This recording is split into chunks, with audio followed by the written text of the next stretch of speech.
السلام عليكم ورحمة الله وبركاته. أخباركم إيه يا حبايب قلبي؟ يا رب تكونوا بخير وبصحة وسعادة وسلامة. وحشتوني كتير كتير كتير. عندنا بقى النهاردة فيديو خفيف كده ولذيذ. هنعمل بقى مع بعض أحلى صينية جلاش باللحمة المفرومة بطريقة سهلة وطعمها حكاية. وكمان مش بس كده، هنعمل روتين كده بسيط وسريع. هنرتب دولاب المطبخ، خليكم معايا وما تروحوش بعيد وشوفوا الروتين اللي انا هعمله النهارده. هنظبطه مع بعض كده يخلي النفسية حلوة. لو بتحب الروتينات والتنظيف والاكل البيتي الجميل، الفيديو ده معمول علشانك. يلا بينا نبدأ ونشوف هنعمل ايه مع بعض النهارده. شوفوا بقى يا حبايبي، انا كنت بعمل البصلة زي ما انتوا شايفين عشان هحط اللحمة المفرومة.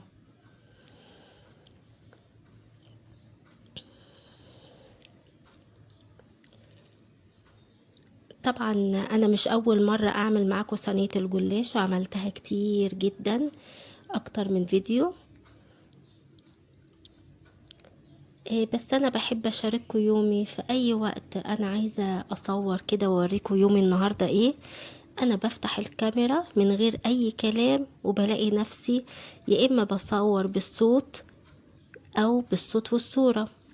احيانا بكون مكسلة ومش قادرة اطلع بصراحة بصورتي وكده، ببقى قاعدة براحتي فبقول اخليكم تشاركوا معايا بالصوت.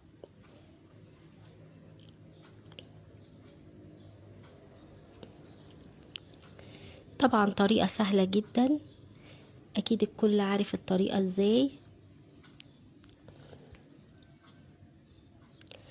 هي الفكرة ان انا بشارككم بس يومي والاكل اللي انا بعمله وروتيني.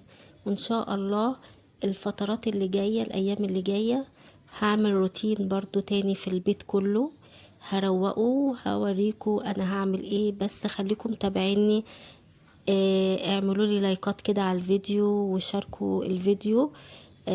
ويعني قولوا لي يعني رأيكم ايه في اللي انا بعمله، وايه الافكار اللي ممكن ان انا اعملها. لو بتحبوا روتينات والتنظيف قولولي، وانا الفترة اللي جاية هعمل لكم روتينات وتنظيف في البيت.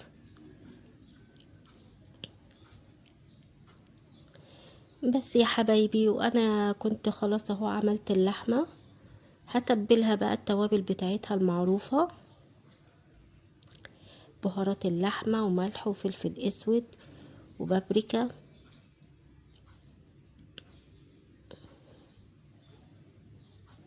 ما كانش عندي جوزة الطيب فما حطيتش بصراحة.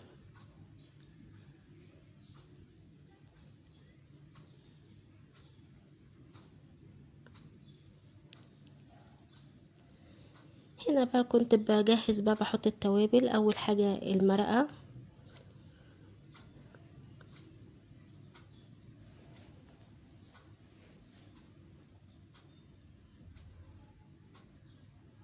وبعد كده حطيت الفلفل الاسود. من كل حاجة بقى معلقة كده صغننة بابريكا، ومعلقة ملح، ودي بهارات لحمة بتدي طعم حلو قوي. صينية الجلاش كانت روعة روعة روعة، طلعت طعمها تحفة.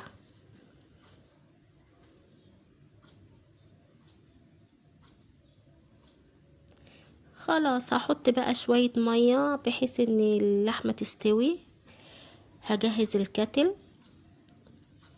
خلاص كده الكتل جاهز. هحط بقى شوية مية، مش كتير، بس عشان اللحمة تكمل سواها فيها يعني.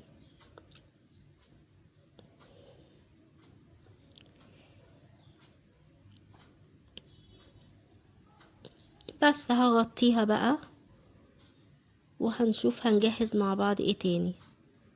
هنا بقى كنت بقول لكم كنت بجيب حاجات من الضرفه وكده، فلقيت الدنيا ملخبطه. قلت لكم اهو بصوا، ما تحطوليش لايك هنا. هرتب بقى ايه معاكم رف رف كده وهوريهولكم. هوريكم بقى الشكل من الكركبه للنظافه، وده روتين حلو برضو. هنا بقى كنت مسحت الرف وظبطته، ووريتكم بقى بعد ما حطيت الصواني كلها فوق. هنا بقى قلتلكوا بصوا شفتوا الجزء اللي تحت برضو وحش، مسحته وظبطته، حطيت بقى الحلل كلها تحت والصواني فوق، والبلاستيكات كده على الصواني او على الحلل. يعني غيرت من الشكل شوية ومن الترتيب شوية، ومسحت حلوة قوي الخشب بتاعه بصراحة، خليته بيلمع فلة فلة فلة.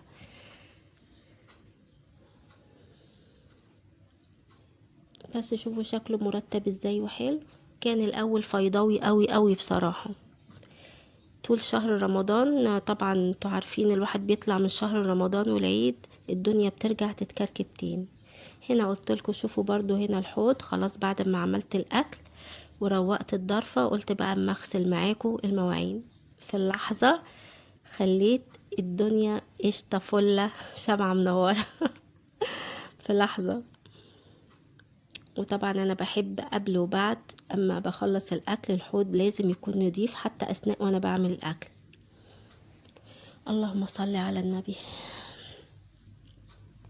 هنا بقى كنا خلاص بجهز الصينية زي ما انتوا شايفين، اخدتها لكم على السريع كده، وطبقت بقى خلاص الجلاش. وهجيب لكم بقى بعد ما قطعته كمان كده، وهحط بقى عليه اللبن. حاطين بقى اللبن بالملح والفلفل الاسود وشوية سمنة بس، وعلى الفرن عدل. يلا بينا على الفرن. هنا حطيته في الفرن بوريكم كده ايه يعني ما بين حين واخر استوت ولا لسه. هطلعها لكم دلوقتي مستوية وجاهزة على الاكل فورا. ايه رأيكم؟ جميلة جدا، الف هنا وشفا. يلا يا حبايب قلبي اشوفكم في فيديو جديد، وما تنسوش اللايك والشير. سلام.